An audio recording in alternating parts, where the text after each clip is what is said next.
కరుణ మరణములో బ్రతికించిన నా యేసయ్యా, నీ కృప చాలయ్యా, నీ సేవను చేయుటకు నీ కృప చాలయ్యా, నీ సేవను చేయుటకు కరుణ మరణములో బ్రతికించిన నా యేసయ్యా. దేవునికి స్తోత్రాలు కలుగునుగాక. మీకందరికి కూడా యేసయ్యా పరిశుద్ధ నామములో శుభములు వందనములు తెలియజేస్తున్నాను. అపోస్తలుల కార్యముల గ్రంథం గత 2 వారముల నుంచి మనము 1వ అధ్యాయాన్ని ధ్యానించుకుంటూ ఉన్నాము. ఇందులో శిష్యులు యేసుక్రీస్తు వారు ఆరోహణం అయ్యే ముందు శిష్యులు అడిగారు, ప్రభువా, నీ రాజ్యం మాకు వచ్చునుగాక అని మాకు ప్రార్థన నేర్పించావు. మరి మీరు రాజ్యాధిపతి రాజుగా ఉండకుండా మీరు వెళ్ళిపోతే మాకిక రాజ్యము రానట్లేనా అయినప్పుడు 7వ వచనంలో కాలములను సమయములను తండ్రి తన స్వాధీనం ముందు ఉంచుకొని ఉన్నాడు, వాటిని తెలుసుకొనుట మీ పని కాదు. అయినాను పరిశుద్ధాత్మ మీ మీదికి వచ్చినప్పుడు మీరు శక్తి నొందెదరు గనుక మీరు యెరూషలేములోను యోదయ సమరయ దేశముల అంతటను భూ దిగంతముల వరకును నాకు సాక్షులై ఉందురు అని వారితో చెప్పాను. Praise Lord. 7వ వచనం 8వ వచనము ఒకటే వచనం. ఆ రెండిటిని విడగొట్టకూడదు. కాలములు సమయములు అనగా ఏ కాలంలో నా రాజ్యం ఎప్పుడు వస్తుంది, నా రాకడ ఎప్పుడు వస్తుంది, పంచభూతములు మిక్కటమైన వేండముతో ఎప్పుడు లయమైపోతాయి. పేతురుగా రాసిన పత్రిక 3వ అధ్యాయము 10వ వచనం. పంచభూతములు మిక్కటమైన వేండముతో ఎప్పుడు లయమైపోతాయి. ఈ ప్రపంచ భవిష్యత్తు ఎలా ఉండబోతుంది అనేది స్పష్టంగా దేవుడు చెప్తూ ఉన్నారు. అది తండ్రి తన స్వాధీనంలో ఉంచుకున్నాడు. దేవునికి అన్నీ ఒక లెక్క ఉన్నదన్నమాట. దేవునికి ఒక లెక్క ప్రతి దాంట్లో ఉన్నదన్నమాట. దేవునికి ఒక ప్రణాళిక ఉందన్నమాట. ఒక ముఖ్యమంత్రి గారు పేదలకు ఇల్లు ఇచ్చేటప్పుడు ఎన్ని ఇళ్ళు ఇస్తున్నామంటే పట్టినాన్ని ఇస్తున్నాను అన్నారు. ఎన్ని వస్తారంటే ఎన్ని పడితే అన్ని అంటారా? చెప్పండి. ఇన్ని ఇళ్ళు, ఒక నియోజకవర్గానికి ఇన్ని, ఒక గ్రామానికి ఇన్ని ఇళ్ళు, అలాగే రాష్ట్రం మొత్తానికి ఇన్ని ఇళ్ళు అని ఒక సంఖ్య మంత్రికి ఉన్నట్లు దేవునికి కూడా పరలోకంలో మా అందరి కొరకు గృహాలు కట్టడానికి వెళ్ళాడు ఆయన. ఎన్ని గృహాలు పడితే అన్ని గృహాలు పరలోకంలో ఉండవు. అక్కడ ఒక లెక్క ఉన్నది. యోహాను సువార్తలో యేసుక్రీస్తు ప్రభు వారిని 14వ అధ్యాయంలో పిలుపు అడుగుతాడు, ప్రభువా, ఎక్కడికి వెళ్ళొచ్చున్నావో మాకు తెలుపు అని 5వ వచనంలో. అప్పుడు ప్రభు అంటున్నాడు, నేను మీకు స్థలం సిద్ధపరచడానికి వెళుతున్నాను అన్నారు 3వ వచనంలో. మీ అందరి కొరకు నేను రియల్ ఎస్టేట్ ఫ్లాట్ లాగా కొన్ని స్థలాలను ఫ్లాట్లను వేయటానికి పరలోకం వెళుతున్నాను అన్నారు యేసు ప్రభు వారు. 2వ వచనంలో నా తండ్రి ఇంట అనేక నివాసములు కలవు, లేని ఎడల మీతో చెప్తాను. లేని ఎడల అనేది ఇక్కడ ఇంపార్టెంట్. అంటే నివాసములు కూడా అది అన్లిమిటెడ్ కావు, విపరీతంగా ఉండవు. లిమిటెడ్ హౌసెస్, కొన్ని ఇళ్ళు మాత్రమే. లేనప్పుడు మీకు చెప్తా, అయిపోయినాయి బాబు హౌస్ఫుల్ అని. ఇంక లేవు, ఫుల్ అయిపోయింది, లేవిక టికెట్లు క్లోజ్ అయిపోయినాయి. నాన్ స్టాప్ బస్ టికెట్లు తీసుకోవాలంటే టికెట్లు అయిపోయినాయి, ఇంకా లేవు. రిజర్వేషన్ ట్రైన్ టికెట్లు ఇంకా లేవు. పరలోకంలో కూడా ఒక రిజర్వేషన్ ఉంది. అవి ఫుల్ అయిపోతే ఇంకా ఎక్స్ట్రా టికెట్ ఎవరికి లేదు. దేవుని బిడ్డలారా, ఒకప్పుడు డిఎల్ మూడి గారు రైల్లో వెళుతూ ఓ గ్రామాన్ని చూసి ఏడ్చేవాడు. అయ్యా, ఈ గ్రామం అంతా రక్షించబడునుగా కానీ ఏడవగానే ట్రైన్ పోతానే ఉంటది. ఆయన ఏ గ్రామం మీద చూపుబడి ఏడుస్తారో ఆ గ్రామం అంతా తెలియకుండానే నిద్రలో ఉండి అందరూ ఒకేసారి తుల్లిపడి లేచి గ్రామం మొత్తం మోకరించి యేసు యేసు యేసు యేసు అని ఏడుస్తూ ఉంటారంట. వాళ్ళకి యేసు అంటే ఎవరో కూడా తెలియదంట. తెలియని వారికి కూడా యేసు అనిపించుకొని తర్వాత ఏంటి మనం అందరం యేసు అంటున్నాం, పక్కింటి వాళ్ళ దగ్గరికి పోతే వాళ్ళు యేసు అంటున్నారు, ఎదురు బజారింటికి వెళితే వాళ్ళు యేసు అంటున్నారు. యేసు అనే క్రొత్త దేవుడా ఏంటి యేసు అనే పదం అందరి నోట వస్తుంది. వారికి ఒక పాస్టర్ గారు వెళ్ళి యేసు అనగా ముళ్ళ కిరీటము పెట్టబడి 2 చేతులు మేకులు 2 కాళ్ళలో మేకులు ఇలా మరణించి మన కొరకు ప్రాణం పెట్టి తిరిగి లేచిన ప్రభువే యేసు, ఆయన యందు మీరు రక్షణ పొందితే బాప్తీసం పొందితే రక్షణ పొందితే బాప్తీసం పొందితే రక్షణ పొంది పరలోకం వస్తారు. తర్వాత సువార్త వినిపించబడేది, అందరూ రక్షణ పొందేవారు. కోకొల్లలు బాంకే గారు సువార్త చెప్తే కోకొల్లలు రక్షించబడేవారు. డిఎల్ మూడి గారు, అలాగే బ్రదర్ భక్త సింగ్ గారు, దేవదాసయ్య గారు, యేసన్న గారు, పిఎం సమూయేలు గారు, డిజిఎస్ దినకరణ గారు, ఇలా మనకు తెలిసిన భక్తులేం వీళ్ళు. పూర్వకాలంలో భక్తులేం వారు. పేతురు గారు ఒక ఊచకాలు చేయగలిగిన వాడిని లేపినందుకు 4000 మంది బాప్తిసం పొందారు. మరుసటి రోజు 3000 మంది, సువార్త 3000 మంది ఆదిమ సంఘం విస్తారంగా రక్షణ పొందారు. యేసుక్రీస్తు వారు వచ్చిన దగ్గర నుంచి నేటి వరకు విస్తారంగా రక్షణ పొందారు. కానీ ఈ మధ్య కాలంలో కొన్ని సంవత్సరాల నుండి సుమారు ఒక 10, 15, 20 సంవత్సరాల నుంచి 10 ఏళ్ల బట్టి స్వార్థ ద్వారా రక్షించబడే వాళ్ళు ఆగిపోయారు. ఎక్కడ కూడా క్రొత్త ఆత్మలే కనబడట్లా, క్రొత్త ఆత్మలు లేవు. యేసన్న గారు పెట్టే సభలకు ఆ రోజుల్లో కుప్పలుగా ప్రజలు వచ్చారు. ఇప్పుడు అంతమంది ప్రజలు రావాలంటే ఆటోలకు డబ్బులు ఇస్తేనే వస్తాం, రావు అంటున్నాం.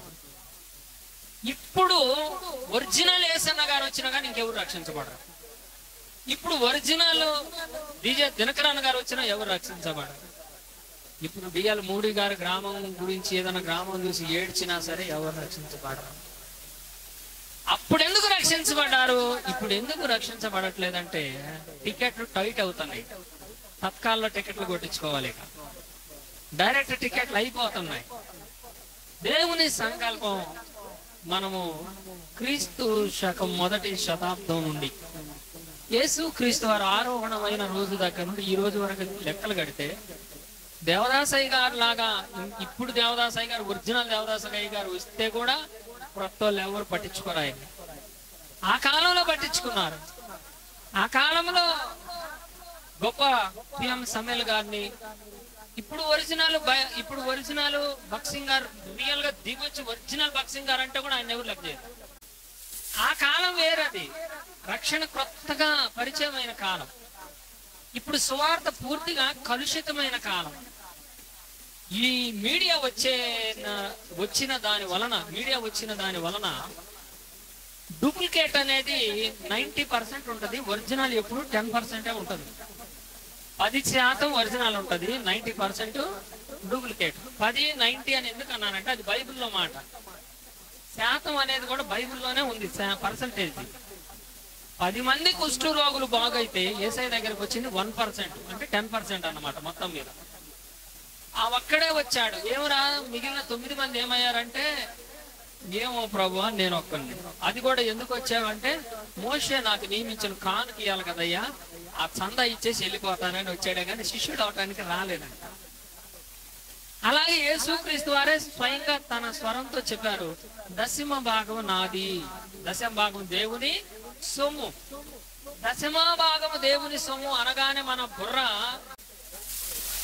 Human knowledge, difficulty narrow knowledge, కష్టతరమైన సంకుచితమైన బ్రెయిన్ అన్నమాట. చిన్న మనసుతో ఆలోచిస్తే, మీరు 10వ భాగం ఇచ్చారా, తండ్రి డబ్బులు తండ్రి, ఇంక ఈ డబ్బుల మీదే పడింది నేరో మైండ్. విశాలంగా మీ హృదయ అంతఃకరణాలు విశాలం అవ్వాలని 4వ అధ్యాయం కొరింథీ పత్రికలో మా అంతఃకరణములు విశాలమైనవని పౌలు గారు చెప్తారు. మనం వెరీ బ్రాడ్ మైండ్తో, విశాలమైన మనసుతో ఉంటే మనకేమనిపిస్తుంది అంటే దశమ భాగం నాది అని దేవుడు అన్నింది కేవలం డబ్బుల విషయంలో కాదు, ముఖ్యంగా మనీ విషయంలో చెప్పలేదు, నీ సంపాదన విషయంలో దశమ భాగం గురించి చెప్పలేదు. కానీ దశమ భాగం అనేది సంపాదనే అనేది మీకు పాత నిబంధన లేవియ కాండము లేవీల కాలంలో పరిస్థితులు ప్రూఫ్ చేస్తాయి. కానీ ఇశ్రాయేలీలు అనేక మంది ఉన్నను, శేషమే మిగిలేను. ఆ శేషం పేరు దశమ భాగం. ఇక్కడ మనం 100 మంది ఉంటే 100 మందిలో 10 మంది మాత్రమే పరలోకం వెళ్తారు, 10%. అయితే ఇక్కడ 5 బుద్ధి కలిగిన వాళ్ళు 5 బుద్ధి లేని వాళ్ళని అక్కడ 1% ఉంది. అది వేరే సందర్భం, అది దీనికి సంబంధించింది కాదు. దశమ భాగమే నాది అన్నాడు దేవుడు. కాబట్టి పరలోకములో క్రైస్తవులలో దశమ భాగం శేషం. శేషం అంటే ఏమిటి చెప్పండి? అబ్బో అది చాలా కష్టము. మ్యాథమెటిక్స్ వచ్చా మీకు? లెక్కలు వచ్చు కదా. శేషాలు భాగాహారం అంటారు కదా, తీసివేతలు, కూడికలు, యచ్చవేతలు, 4వది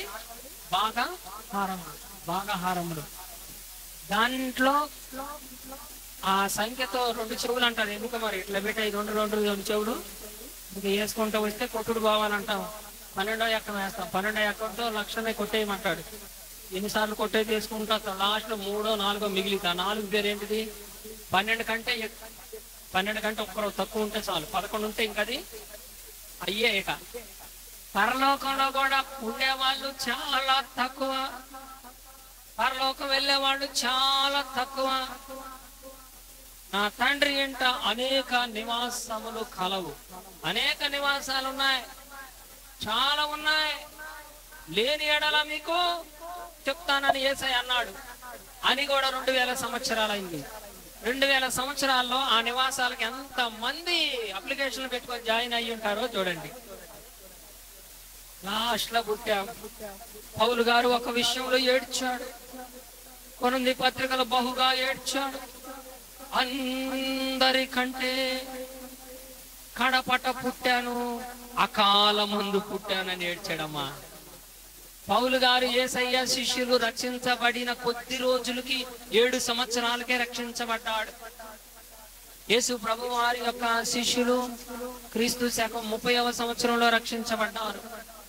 క్రీస్తు శకము 25-30 సంవత్సరాల మధ్య 36-38 సంవత్సరాలలో 7 ఏళ్ళు అయినాక పౌలు గారు రక్షించబడ్డాడు. పౌలు గారు రక్షించబడి ఏడుస్తున్నాడు. అందరికంటే నేను అకాల మందు పుట్టానయ్యో అంటే చాలా లేటుగా పుట్టానని ఏడుస్తున్నాడు. ఏమో అర్థమైందా? అయ్యా మీకు అర్థం అవుతుందా? అర్థం కాదా? మీరు ఆయన శేషంలో ఉన్నవారైతేనే ఈ వాక్యం మీకు అర్థమైంది. ఈరోజు ఇక్కడ ఎవరైతే ఆయన శేషంలో ఉన్నారో, ఏర్పరచబడిన వంశంలో ఉన్నారో, రాజులైన యాజక సమూహంలో ఉన్నారో, వారికి మాత్రమే ఈ సందేశం అర్థమవుతుంది. మిగిలిన వారికి అర్థం కాదు, అర్థం కానియడు. మీ మనసులకు దీనిని రానియడు దేవుడు. ఒకవేళ వచ్చినా మీ దృష్టికి 30 అంతలు, 60 అంతలు, 100 అంతలు మాత్రమే. 100 అంతలు వచ్చేవాళ్ళు వేరు, 60 అంతలు క్యాలిక్యులేషన్ నేర్చుకొని గ్రాస్పిక్ పవర్ ఉన్న వాళ్ళు వేరు, 30% నేర్చుకునే వాళ్ళు ఉన్నారు. కొంతమందికి దారిలో పడ్డ ఇత్తనాలు కాకులు ఎత్తుకుపోతాయి. జాగ్రత్త. నా తండ్రి ఇంట అనేక నివాసములు ఉన్నవి, లేకపోతే మళ్ళీ మీకు లేని ఎడల అండర్లైన్ చేసుకున్న మాట 14వ అధ్యాయము 2వ వచనము యోహాను సువార్తలో, నా తండ్రి ఇంట అనేక నివాసాలు ఉన్నాయి, లేని ఎడల మీకు చెప్తాను. లేని ఎడల అనే పదం యేసయ్య నోట ఎందుకు వచ్చింది అంటే లేని కాలము ఉంటుంది. 147వ కీర్తనలో నక్షత్రముల సంఖ్యను ఆయన నియమించెను. 4వ వచనంలో 5వ వచనంలో నక్షత్రముల సంఖ్యను ఆయనే నియమించెను, వాటి కన్యు పేరులు పెట్టుచున్నవాడని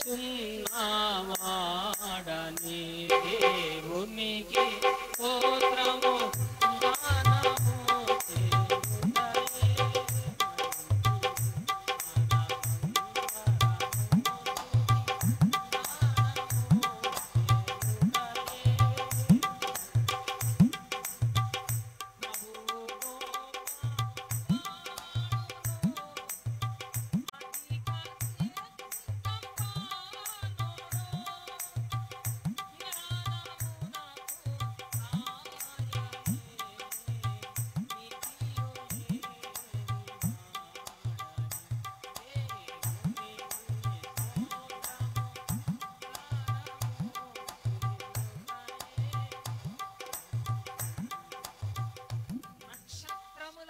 సంఖ్య ఆయనే నియమించాడు. నక్షత్రాలంటే ఈ మాట విని సైన్స్ బైబిల్ని అవమానపరుస్తుంది. అదేమిటంటే నక్షత్రాలకి కౌంటింగ్ అనేది ఏ సైంటిస్ట్ ఇవ్వాల.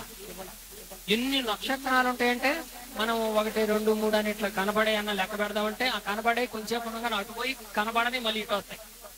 నక్షత్రాలన్నీ తారుమారు కోట్లు ఇసుక రేణువులైనా లెక్క పెట్టొచ్చాము నక్షత్రాలనే. కానీ దేవుడు అంటున్నాడు, పరలోకంలో ఉండవలసిన నక్షత్రాలను దేవుడు లెక్క పెట్టాడు. వాటి పేర్లు పెడుతున్నాడు. ఇప్పుడు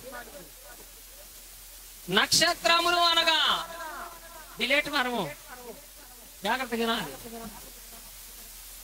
నక్షత్రములు అనగా నమ్మకమైన దేవుని బిడ్డలు అని అర్థం. నక్షత్రాలు అంటే ఏమిటయ్యా? దేవదూతలను పోలిన వారిని నక్షత్రాలు అంటారు. దానియేలు గ్రంథంలో మీరు చూస్తే 12వ అధ్యాయంలో బుద్ధిమంతులైతే దేవుని యొక్క ఆకాశం అందరి జ్యోతులను పోలి ఉన్నారు. దేవునికే మహిమ కలుగును గాక. హల్లెలూయా చెబుదామా? హల్లెలూయా చెబుదామా? కాబట్టి నక్షత్రములు అంటే దేవుని యొక్క సేవకులు, విశ్వాసులు, మంచి బిడ్డలు.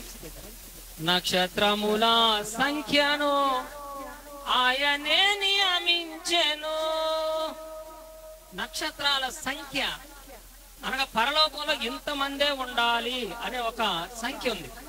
అంతకంటే ఎక్కువ ఉండటానికి లేదయ్యా. ట్రైన్ టికెట్లు బుకింగ్లు ఎలాగో ఇంకంతే. కాకుంటే ఎవరన్నా టయానికి ఎక్కలేని వాళ్ళు ఆ టైంలో ఉంటే అవి జారిపోతాయి కొన్ని టికెట్లు.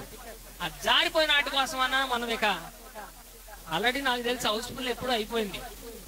భక్సింగ్ గారి కాలంలో, ఆ పాత ఏసన్న గారి కాలంలోనే, దాదాపు పిఎం సమీర్ గారి కాలంలో, బాంకే గారి కాలంలో రక్షణ ఛానల్స్, రక్షణ సంకల్పాలు అవన్నీ ఎప్పుడో క్లోజ్ అయిపోయినాయి. We are all prepare and waiting for waiting list. Waiting లిస్టుల కొరకి అట్లా ఉండండి, కానీ కన్ఫర్మేషన్ ఏం కాదు. మీ అందరికి తీసుకొని అట్టు పెట్టుకోండి. చాలా ఘోరంగా ఉంది పరిస్థితి. నాకులాగా స్ట్రైట్ గా ఒరిజినల్ వాక్యం ఈనాడు క్రిస్టియానిటీకి వినిపిస్తే కనీసం 100కి 1% కూడా ఎవరు రారు కూడా నా వెంట. 1%, 2% కూడా అంగీకరించే స్థితిలో లేరు క్రిస్టియన్స్. యేసు రాకడ కొరకు ఎదురు చూడాలా? క్రీస్తు విరోధి రాకడ కొరకు ఎదురు చూడాలా? Come on, this is the open debate to all world wide pastors. నా ప్రశ్నకు జవాబు చెప్పమని ఒక పాస్టర్. క్రిస్టియన్స్ మొత్తము కూడా యేసు రాకడకు ఎదురు చూస్తున్నారు. అవునా కాదా? అవునా కాదా? మీరు ఎదురు చూడాల్సింది యేసు రాకడ కోసం కాదని చెప్తున్నాను నేను. ఈ విషయంలో తీర్పు జరగాలి. ప్రపంచమంతా జరగాలి. తీర్పు జరగాల్సింది యేసు రాకడ కొరకు కాదు. మీరు చూడాల్సింది క్రీస్తు విరోధి రాకడ కొరకు ఎదురు చూడాలి. దేవుని బిడ్డలారా, ఒరిజినల్ సత్యం చెబితే అంగీకరించే పరిస్థితుల్లో లేరు ఇప్పుడు క్రిస్టియన్స్ ఎవరు కూడా. 20 సంవత్సరాలు నేను ఓపెన్ డిబేట్లు ఆల్రెడీ చేసా ఇది వరకు. ఇప్పుడు కొత్తగా మాట్లాడలా. యూట్యూబ్ లో ఉండి చూసుకోండి. యేసు రాకడ కొరకు ఎదురు చూడాలా, క్రీస్తు విరోధి కొరకు ఎదురు చూడాలనే పుస్తకం రాశాను, చూసుకోండి. 20 ఏళ్ల కిందట, ఇప్పుడు కాదు. తెస్సలోనికైలకు రాసిన 2వ పత్రిక 2వ అధ్యాయము 3వ వచనంలో చూడండి. 2వ పత్రిక, తెస్సలోనికైలకు రాసిన 2వ పత్రిక. మొదట భ్రష్టత్వము సంభవించి నాశన పాత్రుడగు పాప పురుషుడు బయలుపడితేనే గాని యేసు రాకడనే దినము రాదు రాదు రాదు. నోరు మూసుకొని వినమంటున్నాడు. కాలములు సమయములు తండ్రి. యెరూషలేములో మందిరం కడితే యేసు రాకడ వచ్చింది. యెరూషలేములో మందిరం కట్టడానికి ఆ మందిరం పునాది మీద ఏముంది? ఎవరో పరారైపోయిన వాళ్ళ మసీదు ఉంది అక్కడ. వాళ్ళు లేరు అక్కడ. వాళ్ళ దేశాలు వేరు. Iran, Iraq. నోరెత్తితే చాలు ఒక బాంబు అయితే మొత్తాన్ని పేల్చి పారేస్తున్నారు వీళ్ళు. అంటే ఇజ్రాయేల్ తలగానే ఉంటారు కానీ తోకగా ఉండరు. తోక ఉండనప్పుడు మందిరం కట్టొచ్చు కదా, కట్టండి అయ్యా. ఇప్పుడు ఆ మసీదు మొత్తం అట్ట తీసేసి వీళ్ళు మందిరం కడతారయ్యా. ఎవరు వచ్చి వాళ్ళని అడ్డుకుంటారు చెప్పు? వాళ్ళ దేశం అది, రాజరికం వాళ్ళది. ఒకళ్ళు బయట నుంచి ఏమైనా ఇరాన్, ఇరాక్, పాకిస్తాన్ వాళ్ళు ఏమైనా వెళ్తారా? అసలే బారు. పోయే లెక్కుంటే చిన్న సైకిల్ మీద బతకని చస్తారు వాళ్ళు. హెలికాప్టర్ అయితే అది పగిలిపోతే, నువ్వు విమానం ఎక్కువ అది పగిలిపోతే, నువ్వు ఆకాశమునికి ఎక్కినా, భూమిని దిగంతానికి వెళ్ళినా నిన్ను మాత్రం ఊరుకొని అన్నాడు యేసయ్య. అంత గొప్ప దేవుడు వాళ్ళ పక్షంగా ఉన్నాడు. స్తోత్రం కలుగును గాక.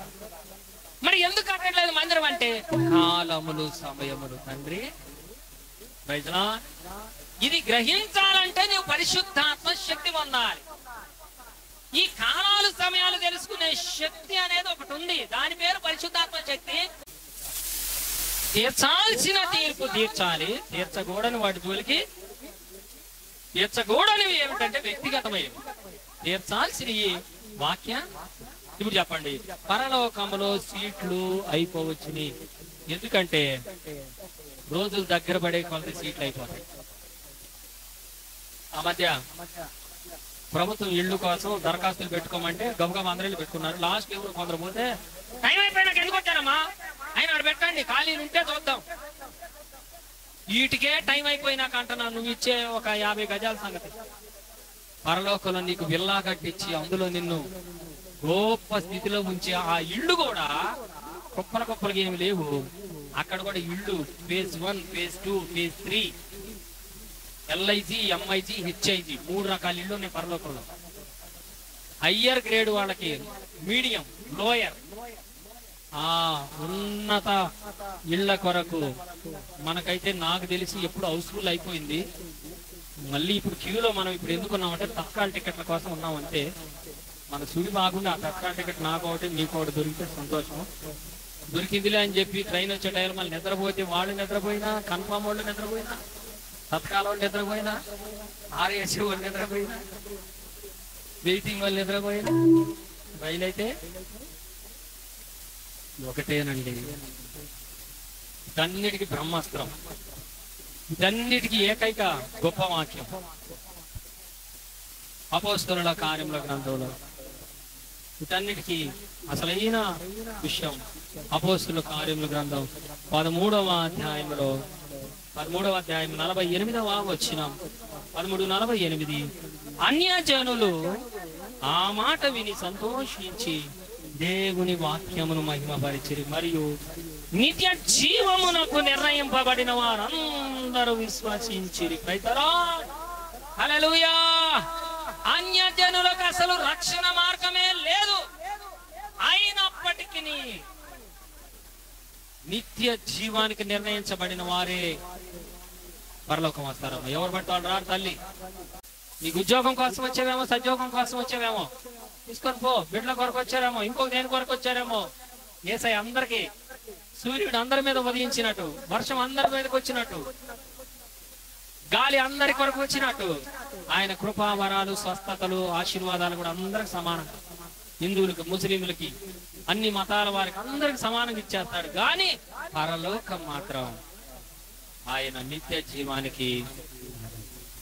అలాగే ఈ బైబిల్ మరపురములు కూడా అందరికీ కాదు. నేను చాలా సార్లు దేవుని అడిగాను, ప్రభువా మా అబ్బాయి స్టూడియో పెట్టాడు, రోజు మర్మాలు అందులో నుంచి తెగ చెప్పమంటున్నాడు, రోజు చెప్పమంటాడు ప్రభువా. నేను స్టూడియోలో పోయి కూర్చొని చెప్పకుండా వస్తాను. ఎంతసేపు నోరు తెరిస్తే పుట్టగా రాస్తాయి. ప్రభు అంటున్నాడు, కుమారుడా నువ్వు చెప్తావు, ఆన్లైన్ లో పెడతారు, కోట్ల మంది పెట్టారు, నాకు ఇష్టం. ఎవరికి పడితే వాళ్ళకి తెలియజేయడానికి ఇష్టం లేదు. ఎత్తుక్కుంటూ సేవా దేశపు రాణి వచ్చినట్టు సొలొమోను దగ్గరికి, నీ దగ్గరికి ఎవరో ఒకళ్ళు, ఇద్దరు, ముగ్గురు వస్తారు. వాళ్ళకి చెప్పు సార్, నీకెందుకు రా, నాకు లేని బాధ. హౌస్ఫుల్ అయిపోయింది, టికెట్లు అయిపోతున్నాయి, సమయము కొంచెమే, ఇచ్చింది జాగ్రత్త కాపాడుకోమని. మత్తయి సువార్త 11వ అధ్యాయం ప్రభు నాకు చెప్పాడు. మత్తయి సువార్త 11వ అధ్యాయంలో 25వ వచనం, 25. ఆ సమయమున యేసు చెప్పినదేమనగా, తండ్రి ఆకాశమునకును భూమికిని ప్రభువా, నీవు జ్ఞానులకును వివేకుల వరకును ఈ సంగతులు మరుగు చేసి పసిమాలురకు బయలుపరిచినావని నిన్ను స్తుతించుచున్నాను. ఆమేన్. నిన్నటి రోజున నేను 5 నిమిషాలు రోజు సామెతల గ్రంథం చెబుతూ ఉంటాను. ఓ పెద్ద బైబిల్ కాలేజీలో చాలా ముదురు ఆయన, ఫస్ట్ నుంచి ఆయనతో ఉన్న ఆయన అవన్నీ విని 5 నిమిషాలు విని నాకు ఫోన్ చేశారు. ఏమని ఫోన్ చేశారంటే, మీ గారు మీరు మామూలు వాళ్ళు కాదన్న. ఎందుకంటే అన్న, మీ దగ్గర ఎంత ఉందంటే అసలు మీ గురువు ఎవరు చెప్పండి. నా గురువులు ఇప్పుడు ఉన్నా కానీ వాళ్ళందరినీ ఇప్పుడు దాటి వెళ్ళిపోయానండి అని చెప్పారు. అయితేనా నా గురువులు బ్రతికున్నారు కానీ వారి ఆఫ్ స్థాయి నుంచి కూడా డబుల్ స్థాయికి కూడా ఇంకా పైకి వెళ్ళిపోయాను గారు. నా గురువు ఇప్పుడు నేరుగా పరమ గురువు, ఎన్నడు ఎప్పుడు ఎక్కడ ఎన్న ప్రసంగాలను నాకు చెప్పే గురువు యేసు గురువు. ఆయన గురించిన మర్మ సత్యాలు ఇండియాలో ఆయన తిరిగిన ప్రతి ప్లేస్ నాకు తెలియజేస్తుంది. ఇటీవల ఒక పురాణంలో ఎప్పుడో రాయబడిన పాత పురాణంలో బదరీనాథ క్షేత్రం, బదరీనాథుడు అనగా యేసుక్రీస్తు అని రాయబడింది. అందులో ఆ క్షేత్రంలో ఆయన వచ్చి కొన్ని సంవత్సరాలు అక్కడ ఉన్నారు. బ్రహ్మ కడిగిన పాదములు, అక్కడ పాదములు బొమ్మలేసి వాటికి దండాలు పెడుతూ, అది ఏమిటని చూస్తే బ్రహ్మదేవుడు పాదాలు కడిగాడు. ఎవరు పాదాలు కడుగుతాడు? బ్రహ్మ. యేసు ప్రభు శిష్యుల పాదాలు కడుగుతాడు. సువార్త ప్రకటించే వారి పాదములు సుందరాలు. పాదాలు సుందరాలు ఎందుకు అవుతాయి? సువార్త ఒరిజినల్ గా ప్రకటించే ఏ విశ్వాసి అయినా, ఒరిజినల్ నిష్కల్మషమైన యేసయ్య కూతురు కొడుకు ఎవరైనా ఉంటే వాళ్ళ పాదములను యేసయ్య కడుగుతాడు. బ్రహ్మ కడుగుతాడు. వాళ్ళ పాదములను యేసయ్య పూజిస్తాడు. ఇలాగ మనం ఏం నేర్చుకున్నామంటే, యేసయ్య పాదాలను నేను పూజిస్తానని నువ్వు నేర్చుకున్నావు, కానీ వార్త ప్రకటించు వారి పాదములు సుందరాలంటే అర్థం ఏంటో తెలుసా? మీరు వెళ్ళుడి, సర్వ సృష్టికి సువార్త ప్రకటించుడి, నమ్మి బాప్తిసం పొందేవారు రక్షించబడతారు. నమ్మని వారికి, నమ్మని వారు ఎవరైనా ఉంటే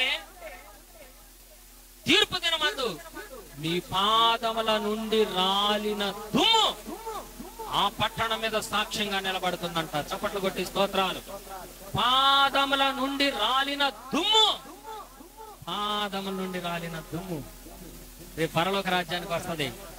పురుషోత్తమ అనే నా కాళ్ళకున్న దుమ్ము మీ ఇళ్ల దగ్గర ఎన్నిసార్లు పడిందో, అది తీర్పు దినమందు ఫలానింటికి ఫలానిసారి వచ్చారు, ఆ దుమ్ము కూడా వస్తుంది. ఇది పురుషత్వం దుమ్ము అని అసలు ఆ దుమ్ము కూడా ఆడ దూకుతుంది. మాకు ఈ మర్మాలన్నీ తెలియదండి అని మీరు తిరిగి ఎరగనట్టుగా వేషధారణగా ఉండే ఈ లక్షణాలు కలిపి అలా నటించే వారికి దేవుడు అంటాడు, ఇలాంటి మర్మాలు ఎన్నిసార్లు మీరు గుంపాల్లోకి వెళ్ళలేదో అక్కడ పాద ధూళి కూడా ఇదిగో ఇక్కడ దుమ్ము కూడా రేపు పరలోకం వస్తుంది. ఎన్ని తుఫాన్లు వచ్చి వాన నీళ్లు కొట్టుకుపోయినా ఈ దుమ్ముకు పవర్ ఎంతో కానీ అక్కడికి వెళ్తుందండి దుమ్ము. మనుషుడు సంపాదించుకున్న ఏమి తీసుకెళ్ళలేవు, అన్ని వదిలిపెడతావంటావు పిచ్చోడా, అన్ని వదిలిపెడతావు కానీ నా దుమ్ము వదిలిపెట్టను రా పిచ్చోడా. చప్పట్లు కొట్టి దేవుని నామానికి పిలుస్తావు. అన్ని వదిలిపెడతావు, నీ దుమ్ము వదిలిపెట్టావు, నువ్వు వస్తుంది.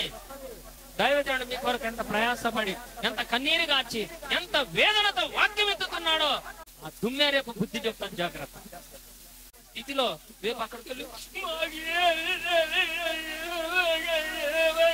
తెలియదు వగలమారి ఏడుపు. ఎంత బాగా చెప్పాడమ్మా, ఈ వగలమారి ఏడుపు వెళ్తుండే ఎంత బాగా.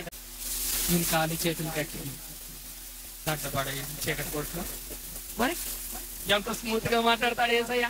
ఏసైకి ఆవేశం ఉండదు, ఏసైకి కోపం